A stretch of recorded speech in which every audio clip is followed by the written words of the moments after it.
ఈ నెల 16న ప్రధాని నరేంద్ర మోదీ కర్నూలు జిల్లా పర్యటన సందర్భంగా కడపలో ప్రభుత్వ రంగంలో ఉక్కు ఫ్యాక్టరీ ఏర్పాటు చేస్తామని ప్రకటన చేసేలా కూటమి నేతలు ఒప్పించే ప్రయత్నం చేయాలని సిపిఎం కడప నగర కార్యదర్శి రామ్మోహన్ డిమాండ్ చేశారు.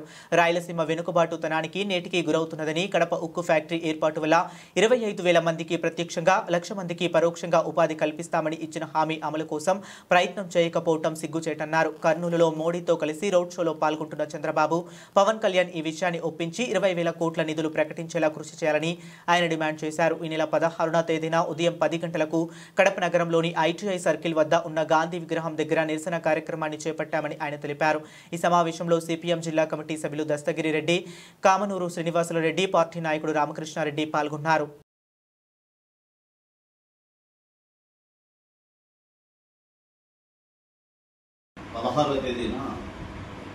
దేశ ప్రధాని నరేంద్ర మోడీ గారు కర్నూలు జిల్లా శ్రీశైలం ఓర్వకల్లు పర్యటనకు వస్తా ఉంది. 2018 ఫిబ్రవరి 23వ తేదీన బీజేపీ రాయలసీమ డిక్లరేషన్ పేరుతో ఒక డిక్లరేషన్ని విడుదల చేశారు. ఆ డిక్లరేషన్లో రాయలసీమకి 20,000 కోట్ల రూపాయల నిధిని కేటాయించాలని బీజేపీ ఆ డిక్లరేషన్లో పేర్కొంది. వీటితో పాటు ఈ ప్రాంతంలో ఉన్నటువంటి ప్రాజెక్టుల పూర్తికి ప్రభుత్వం నిధులు కేటాయించాలని పేర్కొన్నారు. ఇదే కాకుండా పారిశ్రామికంగా అభివృద్ధి చెందడానికి అనేక రకాల పరిశ్రమలు తీసుకురావడానికి ప్రయత్నం చేయాలని చెప్పారు. విద్యా ఉపాధి అవకాశాలను మెరుగుపరచడానికి ప్రత్యేక చర్యలు చేపట్టాలని ఆ డిక్లరేషన్లో పేర్కొన్నారు. ఈ నరేంద్ర మోడీ పర్యటన సందర్భంగా మోడీ గారిని మేము ఒకటే డిమాండ్ చేస్తా ఉన్నాము. రాయలసీమ బాగా వెనుకబడిన ప్రాంతం, కడప జిల్లా అత్యంత వెనుకబడిన ప్రాంతంగా ఉంది. ఈ వెనుకబడినటువంటి ప్రాంతంలో రాష్ట్ర విభజన సందర్భంగా విభజన చట్టంలో చాలా స్పష్టంగా పేర్కొన్నారు. కడప జిల్లాలో ప్రభుత్వ రంగంలో ఉక్కు పరిశ్రమని 6 నెలల్లోపు ఏర్పాటు చేస్తామని హామీ ఇచ్చారు. ఇప్పుడు అధికారంలోకి వచ్చి 11 సంవత్సరాలు అయింది. నరేంద్ర మోడీ గారు కర్నూలు జిల్లా పర్యటనకి వస్తున్న సందర్భంగా విభజన చట్టంలో పేర్కొన్న హామీ మేరకు ప్రభుత్వ రంగంలో కడప జిల్లాలో ఉక్కు పరిశ్రమ ఏర్పాటుకు ప్రకటన చేయాలని సిపిఎం పార్టీగా మేము డిమాండ్ చేస్తా ఉన్నాం. ఎందుకంటే ఈ ప్రాంతం బాగా వెనుకబడిన ప్రాంతం అని మీ డిక్లరేషన్లో చెప్పారు. ఈ ప్రాంతంలో ప్రత్యేక నిధులు కేటాయించాలని మీ డిక్లరేషన్లో చెప్పారు. ఈ ప్రాంత అభివృద్ధికి చర్యలు చేపట్టాలని మీరు ప్రతిపాదన చేశారు. ఇన్ని రకాల ప్రతిపాదనలు చేసినటువంటి మీరు ఈ 11 సంవత్సరాల కాలంలో రాయలసీమ ప్రాంతానికి మీరు ఏం చేశారని చెప్పి సిపిఎంగా మేము అడగదలుచుకున్నాం.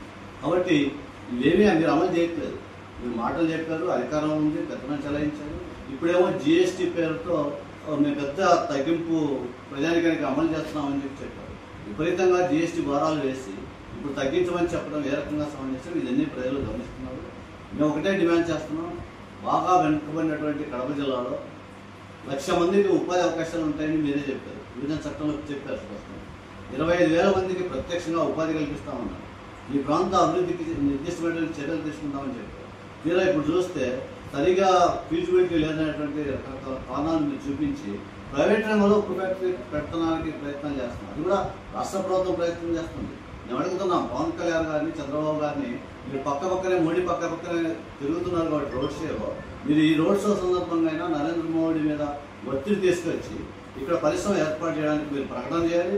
ఈ ప్రాంతానికి 20,000 కోట్లు మీరు ఏదైతే డిమాండ్ చేశారో అదే డిమాండ్ని ఇప్పుడు అమలు చేయడం కోసం ప్రత్యేక ప్రకటన చేసేందుకు నరేంద్ర మోడీని ఒప్పించాలని మేము విజ్ఞప్తి చేస్తా ఉన్నాం.